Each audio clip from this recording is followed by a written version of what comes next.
لا الہ الا اللہ محمد رسول اللہ، نہ کوئی معبود اللہ کے علاوہ، اور اس کے آخری پیغمبر محمد صلی اللہ علیہ وسلم میں۔ وآخر دعوانا الحمدللہ رب العالمین۔ جزاک اللہ ڈاکٹر ذاکر نائک صاحب۔ ہم ان سے معلوماتی تقریر سماعت کر رہے تھے۔ سائنس کی ترقیات کو دیکھ کر لوگوں نے محسوس کیا کہ اب تو مذہب کا جنازہ نکل جائے گا، وہ بے نام و نشان ہو جائے گا۔ لیکن ہم نے سنا اور ہمیں معلوم ہوا کہ سائنس نے مذہب کو مزید طاقت پہنچائی۔ غالب نے اس پر ایک شعر کہا تھا کہ تھی خبر گرم کے اڑنگے پرزے، تھی خبر گرم کے غالب کے اڑنگے پرزے، دیکھنے ہم بھی گئے تھے پر تماشا نہ ہوا۔ لوگ سوچتے تھے کہ مذہب کا جنازہ نکل جائے گا سائنس آنے کے بعد، لیکن کوئی تماشا نہیں ہوا، بلکہ سائنس نے مذہب کو مزید طاقت پہنچائی اور مزید تائید کیے۔ اب ہم اس اجلاس کے دوسرے سیشن کی شروعات کرتے ہیں۔ یہ سوال و جواب کا سیشن ہے جس میں آپ مقرر سے سوال کر سکتے ہیں اور مقرر انشاءاللہ آپ کے سوالات کے جوابات دیں گے۔ اس سوال و جواب کے سیشن کو دلچسپ اور کامیاب بنانے کے لیے کچھ قواعد و اصول کا خیال رکھنا ہم میں سے ہر ایک کے لیے ضروری ہے۔ سوالات کرنے والوں کے لیے 3 مائک کا انتظام کیا گیا ہے۔ ایک مائک میرے بائیں جانب یعنی اسٹیج کے بائیں طرف، اور ایک مائک سینٹر میں بیچ کی طرف، اور ایک مائک خواتین کے شعبے میں رکھا گیا ہے۔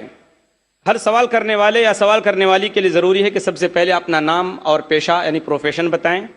سوال کرنے میں غیر مسلم بھائیوں کو ترجیح دی جائے گی، ان کو پہلے موقع دیا جائے گا، اور انہیں اسلام کے متعلق سوال کرنے کی پوری آزادی حاصل ہوگی۔ سوال کرنے میں اختصار سے کام لیں، چھوٹا سوال کریں۔ کوشش یہ کریں کہ سوال سے پہلے کوئی بات چیت نہ ہو، کوئی لمبی گفتگو نہ ہو، بلکہ نام اور پروفیشن بتا کر، پیشہ بتا کر فوراً سوال شروع کر دیں۔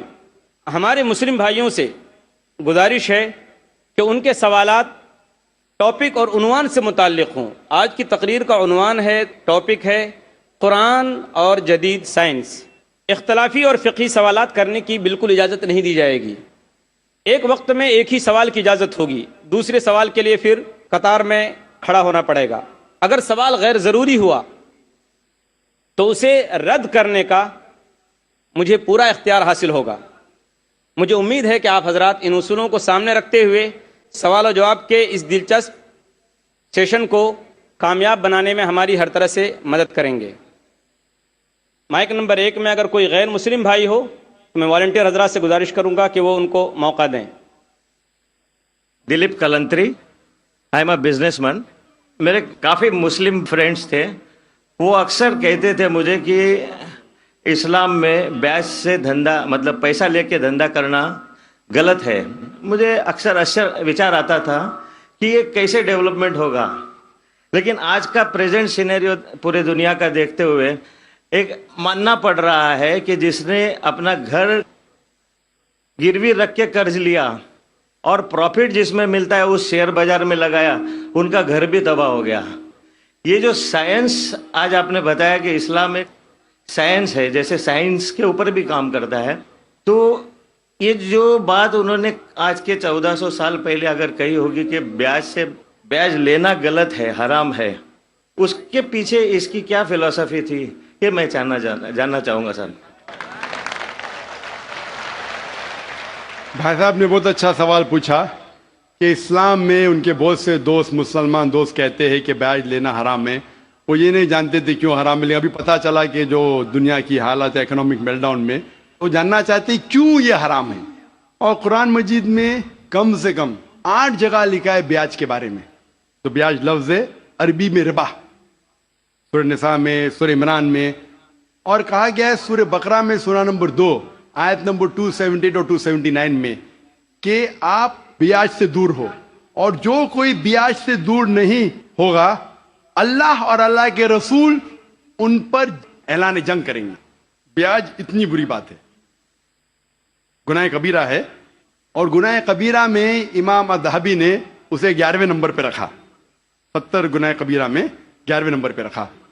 بھائی صاحب پوچھے کیوں برا ہے؟ کیونکہ بیاج سے امیر آدمی اور امیر ہوتا ہے، غریب آدمی اور غریب بنتا ہے.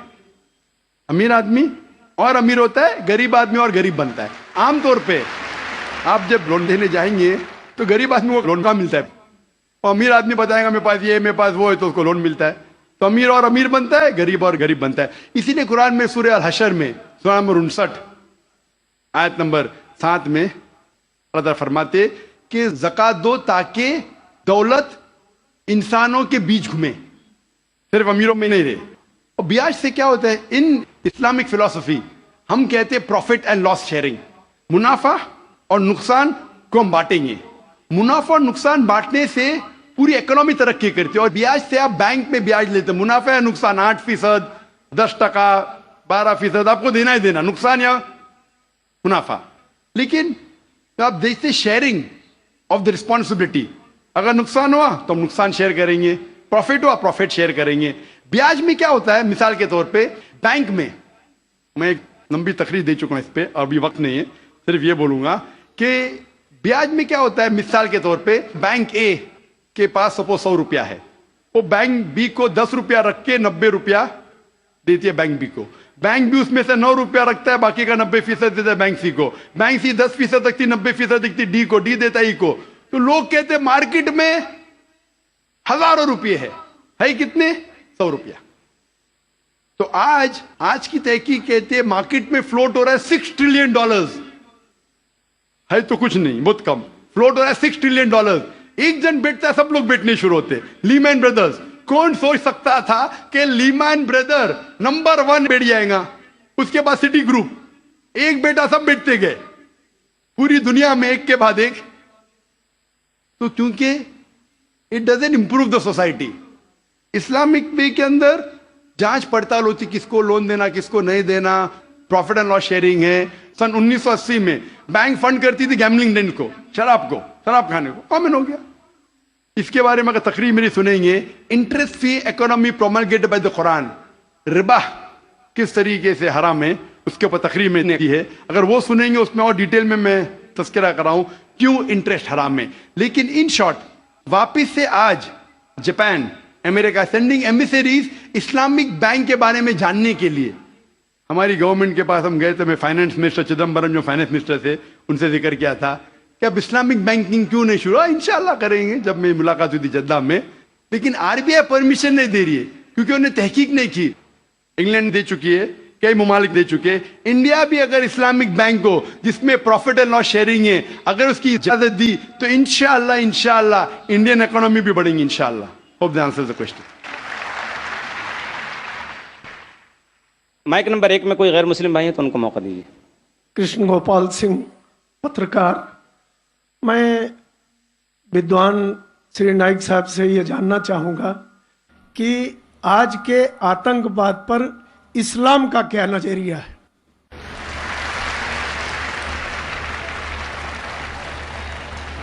بھائی صاحب نے سوال کیا ہے کہ آج کے آتنک واد پر اسلام کا کیا نظریہ ہے، اور میں نے ایک تقریر کی ہے انگریزی میں بھی، از ٹیررزم مسلم مونوپولی، اور پونا میں بھی اردو میں، ہندی میں. کیا آتنک واد مسلمان کی وراثت ہے؟ کہ اکثر لوگ سمجھتے ہیں آتنک واد مطلب مسلمان ہونا ضروری ہے. اور ایک کہاوت تھی کہ ہر مسلمان آتنک وادی نہیں لیکن ہر آتنک واد مسلمان. تو اس جملے کی وجہ سے میں تقریر کی تھی، وقت کی قلت ہے ابھی. لیکن آپ نے کہا کہ آتنک واد پر اسلام کا کیا نظریہ ہے. قرآن مجید میں صاف الفاظ میں لکھا ہے، سورہ مائدہ میں سورہ نمبر 5 آیت نمبر 32 میں، اگر کوئی بھی انسان دوسرے انسان کا قتل کرتا ہے، صرف قتل کے بدلے قتل، اور اگر وہ اس زمین پہ فساد پھیلا رہا ہے، ان 2 وجہ کے علاوہ کوئی انسان دوسرے انسان کا قتل کرتا ہے، گویا کہ ایسا ہے کہ ساری انسانیت کا قتل کرتا ہے. کوئی بھی انسان دوسرے انسان کا قتل کرتا ہے، معصوم، چاہے وہ مسلمان ہو یا غیر مسلمان ہو. اگر کوئی انسان دوسرے انسان کا قتل کرتا ہے، چاہے مسلمان ہو یا غیر مسلمان ہو، اگر معصوم انسان کا قتل کرتا ہے تو قرآن کی آیتیں گویا کہ وہ ساری انسانیت کا قتل کر رہا ہے. اور اگر وہ ایک معصوم انسان کی جان بچاتا ہے، چاہے مسلمان یا غیر مسلمان ہو، گویا کہ وہ ساری انسانیت کی جان بچا رہا ہے۔ تو مختصر سا یہ جواب ہے، اگر کوئی معصوم لوگ کا قتل کر رہا ہے اسلام میں حرام ہے۔ مثال کے طور پہ 9/11 3,000 سے زیادہ لوگ کا قتل ہوا ٹوین ٹاور کے اٹیک میں، جو لنڈن بامبنگ ہوئے 50 سے زیادہ لوگ مرے، جو بامبے کے اندر ٹرین بام بلاسٹ ہوا 180 سے زیادہ لوگ مرے۔ معصوم انسان کا قتل کرنا حرام ہے۔ یہ سارے جتنے اٹیکس ہے کس نے کیا میں جانتا نہیں ہوں، میڈیا کہتی ہو سکتا ہے مسلمان، میرے پاس کوئی ثبوت نہیں ہے۔ جس نے بھی کیا اس نے غلط کیا، چاہے وہ مسلمان نے کیا غیر مسلمان نے کیا، لیکن اب تک یہ سارے اٹیکس کا کوئی ثبوت نہیں ہے کوئی بھی گورنمنٹ کے پاس، نہ USA کے پاس، نہ UK کے پاس، نہ انڈیا کے پاس۔ پرائم سسپیکٹ کہتے ہیں، لیکن جس نے بھی یہ قتل کیا چاہے مسلم ہے غیر مسلم ہے وہ حرام ہے۔ لیکن ساتھ ساتھ مجھے یہ بھی کہنا ہے کہ ہزاروں لوگ جب افغانستان میں ان کا قتل ہوا بم کے ذریعے، پلین کے ذریعے بم گرائے گئے، وہ بم جا کے نیچے اور بم بنتے ہیں۔ عراق میں لاکھوں لوگ کا قتل ہوا، افغانستان میں، عراق میں، یہ بڑے دہشت گرد ہیں، اور ہزاروں لوگ کا قتل کیا جو گجرات میں ہوا۔ جب ہم کہتے ہیں کہ 9/11 کو آپ غلط کہو، ٹرین بامبنگ ان لنڈن غلط کہو، جو بامبنگ بامبے میں ہوئی وہ غلط ہے، اس کے ساتھ ساتھ یہ بھی کہو کہ افغانستان میں لاکھوں لوگ کا قتل ہوا وہ بھی غلط ہے، عراق میں جو لاکھوں لوگ کا قتل ہوا وہ بھی غلط ہے، جو معصوم لوگ کا قتل ہو رہا ہے پیلسٹائن میں وہ بھی غلط ہے۔ ہمیں ڈبل سٹینڈرڈ نہیں کرنا چاہیے۔ پیلسٹائن میں ہو رہا ہے، معصوم لوگ کا قتل ہو رہا ہے، بچے لوگ کا قتل کیا جا رہا ہے، وہ UN نہیں بولتی ہے دہشت گرد، کیوں؟ Double standard. تو جو بھی معصوم انسان کا قتل کر رہا ہے چاہے وہ مسلمان ہو یا غیر مسلمان ہو وہ دوشی ہے اور حرام ہے، اسلام اس کی سخت مخالفت کرتا ہے۔ جی بھائی صاحب، مائک نمبر 2 سے سوال۔ نمسکار صاحب، میں کانتی بھائی گاندھی، چیئرمین ساسپیرا پاورلوم سینٹر۔ میرا سوال صرف ایک ہی ہے، جہاد کا ایکچوئل میننگ کیا ہے، اور جہاد کے نام پہ جموں کشمیر میں جو آج خون خرابہ ہو رہا، اس کے اوپر آپ کی پرتیکریا کیا ہے؟ بھائی صاحب نے ایک بہت اہم سوال پوچھا۔ آج کی تاریخ میں سب سے بدنام لفظ اسلام میں ہے، وہ ہے لفظ جہاد، اور جہاد کے بارے میں سب سے زیادہ غلط فہمی ہے، صرف غیر مسلمانوں کو نہیں مسلمانوں کو بھی۔ اکثر لوگ سمجھتے ہیں کہ جہاد کے معنی کوئی بھی مسلمان اگر جھگڑا کر رہا ہے، لڑائی کر رہا ہے، چاہے ذاتی فائدے کے لیے ہو، چاہے اپنے نام کے لیے ہو، چاہے زمین کے لیے ہو، چاہے پیسہ کے لیے ہو، وہ ہے جہاد۔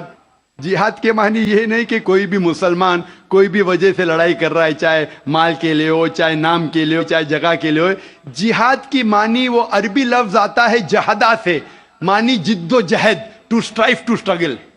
اسلام کے پس منظر میں جہاد کی معنی ہے اپنے نفس سے جد و جہد کرنا، ایول انکلینیشن کے اگینسٹ۔ جو اپنا نفس برے چیزیں چاہتا ہے، اپنے نفس کے خلاف جد و جہد کرنے کو کہتے ہیں جہاد۔ اگر آپ معاشرے کو سدھارنے کے لیے جد و جہد کر رہے اسے کہتے ہیں جہاد۔ اگر آپ سیلف ڈیفنس میں لڑ رہے ہیں اسے کہتے ہیں جہاد۔ اگر آپ آپریشن کے خلاف جھگڑا کر رہے اسے کہتے ہیں جہاد۔ جہاد کے معنی ہے جد و جہد کرنا۔ اور اکثر میڈیا میں کہا جاتا ہے جہاد کے معنی ہولی وار۔ صرف غیر مسلمان نے، کئی مسلمان بھی انورٹڈ کامرس میں اپنے آپ کو اسکالر سمجھتے ہیں، جہاد کا ترجمہ کرتے ہولی وار۔ بالکل غلط ہے۔ ہولی وار عربی میں حرب مقدسہ، اور اب قرآن مجید اٹھاؤ، کہیں بھی قرآن مجید میں حرب مقدسہ نہیں لکھا ہے، کوئی بھی حدیث میں نہیں لکھا ہے۔ جہاد کے معنی ہولی وار نہیں ہے، پاک جنگ نہیں ہے۔ یہ لفظ ہولی وار سب سے پہلے استعمال کیا گیا تھا کرسچین کروسیڈرز کے لیے، جب کرسچین کروسیڈرز کرسچینٹی کے نام پہ ہزاروں لوگ کا قتل کیے، اسے کہتے تھے ہولی وار۔ آج وہ استعمال ہو رہا ہے مسلمان کے لیے۔ جہاد ڈزنٹ مین ہولی وار۔ آپ نے کہا کہ کشمیر میں جو ہو رہا ہے، مارنا، لڑنا، جھگڑنا، کیا جہاد ہے؟ اگر وہ جد و جہد کر رہے ہیں قرآن و حدیث کے مطابق اپنے نفس کے خلاف، جو غلط چیز ہے اس کے خلاف معاشرے کو سدھارنے کے لیے، تو وہ صحیح جہاد ہے. اور جہاد دو قسم کے ہوتے ہیں. ایک ہوتا ہے جہاد فی سبیل اللہ، اللہ کے راہ میں جہاد جو قرآن و حدیث کے مطابق ہے. دوسرا جہاد ہے جہاد فی سبیل شیطان، تو شیطان کے راہ میں جہاد کرنا، جدوجہد کر رہے معاشرے کو بگاڑنے کے لیے، اسے کہتے ہیں جہاد فی سبیل شیطان. ہر مسلمان کو کرنا چاہیے جہاد فی سبیل اللہ، جد و جہد قرآن اور صحیح حدیث کے مطابق. کشمیر میں کیا ہو رہا ہے، میں نے کوئی انٹرویو لیا نہیں ان کا، جو میں پریس میں سنتا ہوں، میں اس کی تحقیق نہیں کیا ہوں. قرآن میں لکھا ہے سورہ حجرات میں سورہ نمبر 49 آیت نمبر 6 میں، جب بھی کوئی معلومات آپ تک پہنچتی ہے اس کی تحقیق کرو تیسرے کو پہنچانے کے پہلے. میں تحقیق نہیں کیا ہوں اس لیے کہہ نہیں سکتا ہوں کون سا جہاد ہے. لیکن یہ جو لڑنے جھگڑنے کی بات ہو رہی ہے، جو لوگ اکثر مسلمان کو دوشی ٹھہراتے ہیں، میں آپ سے پوچھنا چاہتا ہوں کہ آپ نے مہابھارت پڑھی؟ مہابھارت میں لڑنے جھگڑنے کے منتر قرآن سے کئی گنا زیادہ ہے. مہابھارت میں لڑنے کے شلوک منترا قرآن مجید سے کئی زیادہ ہے. بھگوت گیتا ایک مہابھارت کا حصہ ہے، 18 جز 18 چیپٹرز انوشاسن پرو کے، جس میں شری کرشن ارجن کو ایڈوائز دیتے ہیں، سمجھاتے ہیں. جب ہم پڑھتے ہیں Bhagavad Gita chapter number 1 mantra number 43 سے 46 تک کے، ارجن کہتا ہے، اپنے جو ہتھیار ہے زمین پہ رکھ کے ارجن کہتا ہے کہ میں اس میدان جنگ میں نہتا مرنے کو پسند کروں گا بنسبت اپنے رشتہ داروں سے لڑوں اور جھگڑا کروں. چند شلوک بعد Bhagavad Gita chapter number 2 verse number 2 اور 3 شری کرشن کہتے Arjun how can you be so important. Hindi میں ترجمہ کروں گا، آپ نپنسک کیسے بن گئے؟ شتریہ کا دھرم ہے لڑنا، اور آپ اگر لڑیں گے تو آپ جائیں گے سورگ میں. بھاگیوان ہے وہ شتریہ. Bhagavad Gita chapter number 2 verse number 31. بھاگیوان ہے وہ شتریہ جس کو لڑنے کا موقع ملتا ہے. تو کیا بھگوت گیتا غلط ہے؟ اس پس منظر میں ہم جانتے ہیں کہ یہاں شری کرشن کہہ رہے ارجن سے حق کے لیے لڑو. میں اگر یہ کہوں گا کہ بھگوت گیتا کہتا ہے، شری کرشن کہتے ہیں کہ اپنے رشتہ داروں کا قتل کرو، یہ شیطانی حرکت ہے، پس منظر کے خلاف ہے. اگر میں ایسا کہوں گا کہ شری کرشن کہہ رہے ارجن سے رشتہ داروں کا قتل کرو، تو یہ شیطانی حرکت ہے. میں طالب علم ہوں اسلام اور دیگر مذاہب کا، میں بھگوت گیتا پڑھ چکا ہوں. اس کا پس منظر یہ ہے، شری کرشن کہہ رہے کہ حق کے لیے، سچائی کے لیے لڑو، چاہے وہ آپ کے رشتہ دار ہو. تو صحیح ہے، اسی کا ذکر قرآن میں ہے. جتنے آیت ارون شوری اور جو اسلام کے اینیمیز ہے جو کوٹ کرتے ہو، پس منظر میں وہ حق کی لڑائی ہے.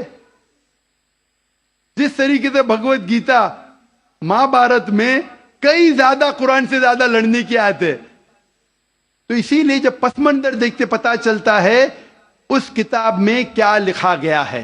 تو اس پس منظر میں میں بھگوت گیتا کے ساتھ ہوں جب وہ کہتے لڑنے کے لیے کہ حق کے لیے رشتہ دار سے بھی لڑو. وہی آیت قرآن میں سورہ نساء میں سورہ نمبر 4 آیت نمبر 135 میں، یا ایھا الذین آمنو، سورہ نساء سورہ نمبر 4 آیت نمبر 135 میں، یا ایھا الذین آمنو، اے ایمان والو، اللہ کے لیے حق کی گواہی دو.